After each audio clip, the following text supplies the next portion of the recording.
Hello and welcome to Rajya Sabha TV. I'm Tina Jha with News Tonight, where we take you through the day's biggest news stories from across India and the world. Our top story tonight, the Parliamentary Standing Committee on Agriculture met on Tuesday to discuss the impact of locust attack in the country. The panel also took stock of the steps taken to deal with the problem. More details in this report. The committee, headed by Lok Sabha MP PC Gaddigaudar, in its 23rd meeting understood the facts from Agriculture Ministry's Secretary Sanjay Agarwal and other senior officials. A total of 10 members attended the meeting. The committee also inquired about the steps taken by the government towards handling the locust menace. The meeting, the first since the COVID-19 outbreak in March, specifically looked into the impact locust attacks have had on the farming sector and the need for a national policy to deal with it in the future. In rural areas, locust swarms are a threat to the kharif crop. The scale of the problem can be gauged from the fact that as of last week, the Ministry of Agriculture and Farmers' Welfare had carried out locust control operations in over 350,000 hectares across at least 9 states, including the most affected ones of Rajasthan, Gujarat and Haryana. On to the COVID-19 situation in the country. Over 37,000 cases reported on Monday pushed the country's total COVID-19 infections to over 11,55,000. Tuesday marks the 6th consecutive day of a rise of over 30,000 cases in the country. However, the total number of recovered patients has crossed over 7 lakh. The number of COVID-19 deaths per million population in India continues to be among the lowest in the world. COVID-19 infections in India rose to over 11,55,000 on Tuesday after 37,148 new cases were reported on Monday. 587 deaths were reported in the last 24 hours, taking the total to 28,084 casualties. Over 7,24,000 patients have recovered from the disease, while more than 4 lakh cases remain active. The difference between active COVID patients and recovered persons has further expanded by 3,22,000. The recovery rate stands at 62.72%, while the case fatality ratio is 2.43%. According to the ICMR, a cumulative total of over 1,43 lakh samples have been tested so far, with 3,33,000 samples tested in the last 24 hours. With a focus on test, track and treat, the country has ramped up sample testing. In April, 28,662 samples were being tested on an average per day, which increased to 94,663 in May, 1,66,313 in June and 2,77,736 as on 20th July. According to the Health Ministry, 19 states and union territories are performing more than 140 COVID-19 tests per day per million people. Aggressive testing is necessary to bring down the positivity rate to WHO-approved benchmark of below 5%. आपको ये test इस स्तर पर 140 test प्रतिदिन प्रति 10 lakh population करने हैं ताकि आपकी पॉजिटिविटी घटकर 10% पर आ जाए पहले चरण में, और जारी रखना है इस स्तर की टेस्टिंग को ताकि आपकी पॉजिटिविटी घटकर 5% या उससे कम हो जाए. So that is the ultimate aim, to maintain this level of testing and to bring positivity down to 5% eventually, or even lower than that. From one laboratory in February, India now has over 1,300 labs. The government has asked states to increase testing by adding more labs, enhancing testing facilities of existing labs and procuring more kits and machines. Apart from RT-PCR tests, considered the gold standard for COVID-19 testing, ICMR has asked states to scale up testing using the antigen-based method. Maharashtra continues to report the highest number of cases, followed by Andhra Pradesh, Tamil Nadu, Karnataka, Gujarat and West Bengal. The serological survey conducted in Delhi has shown that 23.48% of the people surveyed had developed antibodies, indicating that they had been exposed to the coronavirus. The survey was conducted from 27 June to 10 July, where a total of 21,387 samples were collected. जी antibody के लिए लगभग 14 दिन लगते हैं। तो लेकर चलिए कि ये 20 जून 19 जून के आसपास जो पिक्चर थी, उस समय अगर आपको ध्यान होगा तो बहुत तेज़ी से केसेस बढ़ रहे थे, 3000 से भी ज़्यादा केस पर डे लगभग हो रहे थे, और उसके बाद में धीरे धीरे बदलाव आया और आज हम एक अच्छी पोजीशन तक पहुँचे हैं। तो पहला है कि ये किस समय को डिपिक्ट करता है, ये हमें उससे हमें मदद मिलती है सारी इस चीज़ को समझने के लिए। और ये एक जनरल दिल्ली का सीन है और बहुत बड़ा सर्वे किया गया। Delhi reported less than 1,000 new COVID cases for the first time in 7 weeks on Monday. As AIIMS Director Randeep Guleria said, the national capital seems to have hit the peak but cautioned against any lowering of guard. Amid a surge in COVID-19 cases, the West Bengal government on Monday announced a complete lockdown across the state for 2 days every week. The government also stated that community transmission of COVID-19 has been recorded in a few areas in the state. The Uttar Pradesh government has decided to allow home isolation for asymptomatic patients under certain conditions. The state currently has over 50,000 cases. In Bihar, the central team on a visit to Patna to assess the state's preparedness on COVID-19 has suggested increasing the number of hospital beds as infections reached 27,455 after 1,076 new infections were reported on Monday. 8 deaths on Monday has pushed the state's death toll to 187. Meanwhile, the centre has warned against the use of N95 masks with valve respirators, saying these do not prevent the virus from spreading out and are detrimental to the measures adopted for its containment. Bureau Report, Rajya TV. And as scientists across the globe rush through to make a vaccine for COVID-19, the encouraging news of Oxford University's vaccine candidate has surely raised a lot of hopes worldwide.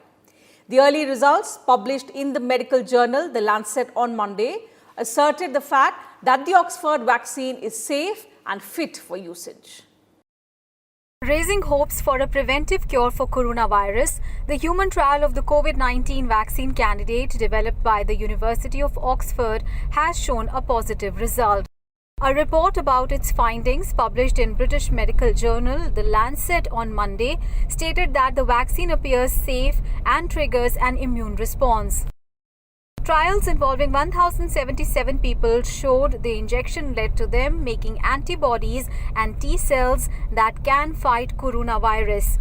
Meanwhile, the widely followed trial is currently at an advanced stage, with the trials in the UK, Brazil and South Africa. The potential COVID-19 vaccine, which is being developed at the University of Oxford, has been licensed to AstraZeneca. Pune-based Serum Institute of India is one of the global partners for its production. The Oxford vaccine is not the first to reach this stage. According to WHO, currently around 140 coronavirus vaccines are being developed all over the world, with at least 23 candidates already under clinical evaluation. Out of these 23 potential vaccines, 3 have already reached phase 3 of clinical trials. US biotech company Moderna has recently announced that it plans to start the final phase 3 trial of its experimental coronavirus vaccine on 27th of July. Researchers in the US reported that Moderna Inc.'s experimental vaccine showed it was safe and provoked immune responses in all 45 healthy volunteers in an ongoing early stage study. China has currently 4 potential coronavirus vaccine candidates. In Germany, BioNTech, Pfizer and Fosun Pharma's potential vaccine candidates have reached the phase 2 stage of development. Meanwhile, India is also on a fast-track mode to develop the COVID-19 vaccine, with at least 7 domestic pharma companies on the job. AIIMS Delhi on Monday initiated human clinical trials for their coronavirus vaccine, Covaxin. Hyderabad-based Bharat Biotech is developing Covaxin in collaboration with ICMR and the National Institute of Virology, Pune.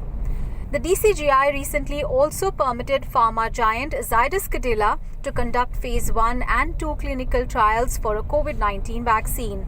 Apart from this, Serum Institute Z Panacea Biotech, Indian Immunologicals, Minvax and Biological E are other domestic pharma firms working on vaccines in India. Bureau Report, Rajya Sabha TV. And HRD Minister Ramesh Pokhriyal Nishank on Tuesday virtually launched the Manodarpan initiative under the Atmanirbhar Bharat Abhiyan. The initiative will provide psychosocial support to students, teachers and parents. It will also address their issues related to mental health and emotional well-being. The virtual meet consisted of modules elaborating on how teachers and schools can contribute to creating a healthy space for students. While launching Manodarpan, Nishank said this initiative will provide strength, suggestions and support to students, teachers and families in this difficult time. He added that a helpline number 844-844-0632 has been launched to provide the consultation. This number can be accessed from 8 a.m. to 8 p.m. Appreciating the role of teachers and students, he said there are 33 crore students in the country and they will play an important role in making India clean and healthy. He said the government is making all efforts to bring online syllabus for students and trying to provide online education to every student. जिसका मनोबल बड़ा है वो विपरीत बहुत को भी पार कर देता है, विपरीत परिस्थितियों में भी अपना मार्ग निकालता है। और इसलिए ये मानव संसाधन विकास मंत्रालय की ये जो पहल है, ये सामान्य पहल नहीं है, ये ताकत देने की वो पहल है जो विषम और विपरीत परिस्थितियों में आपको मार्ग निकाल करके देगा। इसलिए जो मनोदर्पण पहल है, इसके तहत जहां एक वेबसाइट हमने आपको दी है जिसमें तमाम प्रकार की सूचनाएं हैं, ऑडियो है, वीडियो है, निर्देश हैं, परामर्श हैं। Amid the rising number of coronavirus cases, the World Health Organization has called upon countries to make comprehensive strategies to deal with the pandemic in order to save lives. On Tuesday, global infections surpassed 14.8 million with more than 6.13 lakh deaths. With over 3.88 million cases and 1,43,864 deaths, the United States remains the worst affected nation. It is followed by Brazil that has over 2.07 million cases. The pandemic has claimed 80,000 lives in the country so far. With strong leadership, community engagement, and a comprehensive strategy to suppress transmission and save lives, COVID-19 can be stopped. We do not have to wait for a vaccine. We have to save lives now. Make no mistake, we must continue to accelerate vaccine research while doing more with the tools we have at hand. Russia reported 5,842 new coronavirus cases on Tuesday, taking its tally to over 7.83 lakhs. It has the fourth largest number of cases globally. On Tuesday, European Union leaders agreed on a €750 billion stimulus package to assist European economies hit hard by the coronavirus. Around $390 billion will be given as non-repayable grants to countries most affected by the pandemic and the rest in repayable loans. This is a good deal, this is a strong deal, and most importantly, this is the right deal for Europe right now. I believe this agreement will be seen as a pivotal moment in Europe's journey, but it will also launch us into the future. On Tuesday, British Prime Minister Boris Johnson held his first face-to-face cabinet meeting for the first time since the coronavirus lockdown. Britain started easing restrictions in recent weeks, allowing businesses to resume operations. France has mandated face masks in enclosed spaces, including shops, with anyone violating the new rule liable to pay a €135 fine. On Tuesday, Australia extended wage subsidies for businesses hit by the coronavirus pandemic. The government will spend nearly $12 billion to extend support for jobs for another 6 months. Australia's Victoria state reported 374 new coronavirus cases and 3 deaths on the day. Its caseload is over 12,000. South Korea reported 45 fresh coronavirus cases in the past 24 hours, raising the total infections to 13,816. South Korea has enforced a 2-week quarantine on all people arriving from abroad in wake of the new infections. Meanwhile, China on Monday allowed reopening of cinemas in low-risk areas following a movie theaters in Shanghai and Chengdu resumed operations in a restricted manner, even as theaters in Beijing remain shut. The US IBC India Ideas Summit began on Tuesday with a clear message that both Indian and American businesses are readying themselves to move forward together into the future in trade and business. The focus of the discussion was economic cooperation and joint participation in the global supply chain. Addressing the summit, Union Minister Piyush Goyal called for a preferential trade agreement. Finance Minister Nirmala Sitharaman said that no sector in India is reserved for the public sector. She also asserted that the government, along with the industry, will ensure a speedy recovery post the COVID-19 pandemic. Commerce and Industry Minister Piyush Goyal has said India and the US should clinch a preferential trade agreement as a low-hanging fruit.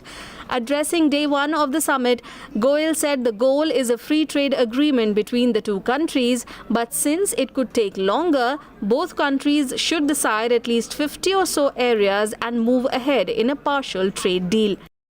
On almost every score, the work that the United States does in different areas helps India, and we can actually become the manufacturer or the producer of a lot of the good technologies that the US comes up with to make it affordable, to make it at scale and meet the needs, growing needs of the world. I think everybody agrees that we have to balance lives and livelihoods. But as Prime Minister Modi, who today is the most popular leader, who leads a billion-plus people and who trust him, who follow his directions, his instructions to the T, India has been able to actually face the pandemic much better than other parts of the world had thought India would be able to do. Commerce Minister Piyush Goyal also said that people of both countries are looking forward to a peaceful and prosperous post-COVID world. He invited US businesses to invest more in India so that both countries can effectively intervene in the global supply chain. Prime Minister Narendra Modi will address the summit on the concluding day on Wednesday. Akhilesh Suman's report for Rajya Sabha TV. The first batch of 5 Rafale fighter jets is likely to be inducted into the Indian Air Force on the 29th of July. According to the Indian Air Force, the aircraft will be inducted at the Ambala Air Force Station on 29 July, subject to weather. The final induction ceremony will take place in the second half of August. The Indian Air Force aircrew and ground crew have undergone comprehensive training on the aircraft, including its highly advanced weapons systems. Post-arrival, efforts will focus on operationalization of the aircraft at the earliest. According to reports, Rafale jets are likely to be deployed in the Ladakh sector as part of the Indian Air Force's efforts to enhance its operational capabilities along the line of actual control in view of the border standoff with China in the area. To further bolster the country's security apparatus, the Defence Ministry on Monday sealed a contract with state-run Bharat Earth Movers Limited for procurement of 1,512 mine-plow devices for the Indian Army's main battle tank T-90. A mine-plow is a device that helps tanks clear minefields. 1,512 mine-plows will be procured at a cost of 557 crore rupees. The induction of these mine-plows is planned to be completed by 2027. Meanwhile, Indian naval warships carried out a military drill with a US Navy carrier strike group led by nuclear-powered aircraft carrier USS Nimitz off the coast of Andaman and Nicobar Islands. 4 frontline warships of the Indian Navy participated in the PASIX exercise on Monday. The exercise assumed significance as it took place in the midst of China's renewed military assertiveness in eastern Ladakh as well as in the South China Sea.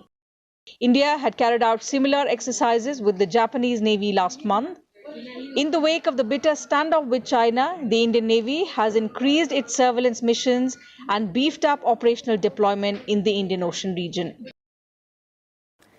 Speculations about India-Iran cooperation in the latter's Chabahar-Zaidan rail project has ended, with Iran confirming that the project is continuing with India's support.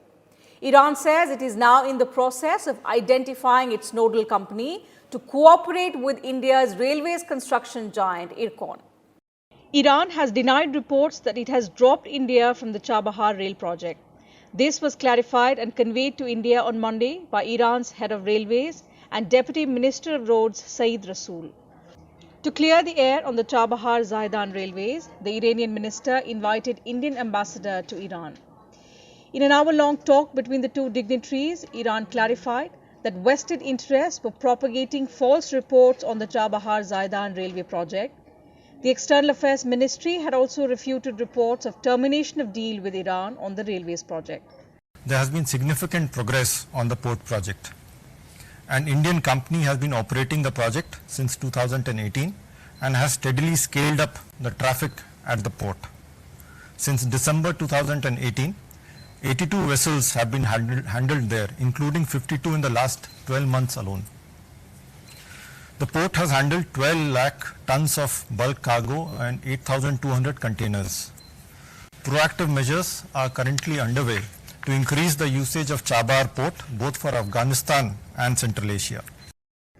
MEA spokesperson Anurag Srivastav had said last week that the Indian Railways construction company IRCON and Iranian CDTIC had completed reviewing all issues related to finance and technical feasibility in December 2019 during the India-Iran Joint Commission meeting that had taken place in Tehran. With inputs from Akhilesh Suman, Bureau Report, Rajya Sabha TV. Union Minister Prakash Javadekar has lashed out at Rahul Gandhi over his tweet questioning the Modi government's performance in the times of coronavirus pandemic. In a sharp response to Rahul Gandhi, Prakash Javadekar said that in the war against coronavirus, India has the least number of average cases, active cases and death rate than the US, Europe and Brazil. He also highlighted the Congress's achievements during the past 6 months, which he said included Shaheen Bagh and riots, losing Jyotiraditya Scindia and Madhya Pradesh and defending China. He also said that May marked 6 years of the historic defeat of the Congress in 2014. Javadekar also hit back at Rahul Gandhi, saying his party is close to a virtual collapse in Rajasthan. The Rajasthan High Court will pronounce its order on Friday on a writ petition filed by Congress rebels Sachin Pilot and 18 other MLAs, challenging the Speaker's disqualification notices served to them. The High Court also requested the Speaker, C.P. Joshi, to defer action on disqualification notices till 24 July. Senior lawyer Mukul Rohatgi, appearing for the pilot camp, told the court that rebels were granted less time for reply than as stated in rules and that there are no reasons recorded for issuing the notice. The Speaker sent notices to the 19 MLAs on 14 July after the Congress complained that they defied a party whip to attend 2 Congress legislature party meetings. Earlier in the day, Chief Minister Ashok Gehlot attended the Congress legislature party meeting in Jaipur. Rajasthan in charge Avinash Pandey, K.C. Venugopal, Ajay Makhan and Randeep Surjewala among others were present at the meeting. This was the third CLP since the political crisis began in the state. And the flood situation in Assam has worsened following heavy downpour for the last 4 days. State Chief Minister Sarbanand Sonowal visited the flood-affected areas and announced a compensation of 4 lakh rupees for the families of the deceased. The United Nations has expressed solidarity with the Indian government to tackle this calamity. This is the third wave of floods in Assam this year. It has affected over 25 lakh people in 24 districts of the state. 123 people have lost their lives in flood-related accidents and landslides in the state. The Central Water Commission has issued an orange alert for the state as the water level in Brahmaputra is expected to rise further in the next 24 hours. Union Home Minister Amit Shah spoke to Meghalaya Chief Minister Conrad Sangma and assured all support in dealing with the flood situation in the state. Shah also condoled the deaths of people in flood-related incidents in West Garo Hills of the state, where 5 people were killed and about 1 lakh people have been affected. Bureau Report, Rajya Sabha TV. Madhya Pradesh Governor Lalit Tandon passed away early on Tuesday after a prolonged illness. He was undergoing treatment in Lucknow after he complained of breathing problems and fever in the month of June. As his condition worsened, he was put on ventilator support on the 11th of June. The news of his demise was announced by his son on Twitter, following which tributes poured in for the veteran leader. Madhya Pradesh Governor Lalit Tandon was laid to rest at Gulala Ghat in Lucknow on Tuesday. Adhering to the COVID-19 directives, his last rites were performed in the presence of a few family members and close relatives.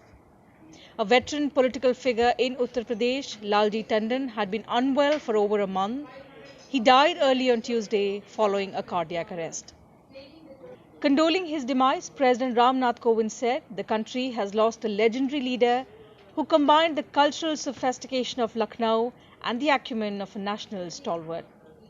Vice President M. Venkaiah Naidu described Tandon as a people's leader who worked relentlessly for the upliftment of the downtrodden. Prime Minister Narendra Modi said Lalit Tandon will be remembered for his untiring efforts to serve society. In a series of tweets, the Prime Minister recalled that Tandon played a key role in strengthening the BJP in Uttar Pradesh. Conveying condolences to his family, Home Minister Amit Shah said Lalit Tandon has left a deep impression on Indian politics and his death is an irreparable loss for the country. Defence Minister Rajnath Singh fondly remembered his old colleague and said his development works are still remembered by the people of Uttar Pradesh, especially the residents of Lucknow. A seasoned politician, Lalit Tandon had a dominating presence in Uttar Pradesh, where he served as cabinet minister and was elected to the Assembly and Council multiple times. Considered close to former Prime Minister Atal Bihari Vajpayee, Tandon played a significant role in shaping the BJP's politics in the 1990s and the next decade in Uttar Pradesh. Fondly known as Babuji among his supporters, Tandon represented the high-profile Lucknow Lok Sabha seat from 2009 to 2014, after former Prime Minister Atal Bihari Vajpayee's retirement from active politics. Earlier, he served as an MLA 3 times between the period 1996 to 2009 and served as a minister for the first time in UP's BJP government in 1991-92. He also served as leader of the Legislative Council from 1997 to 2002 and held the same post in the Assembly from 2003 to 2007. Upon the BJP's ascension to power in Uttar Pradesh, he served as a minister on more than one occasion. The veteran leader was appointed the Governor of Bihar on 23rd August 2018 and remained in the post till July 28, 2019, after which he was appointed Madhya Pradesh Governor. He is also known to have established a number of educational, social and cultural organizations in the Awadh region of Uttar Pradesh. So that's it from us in this bulletin. Thank you very much for your time. Take care of yourselves and your families. Good night.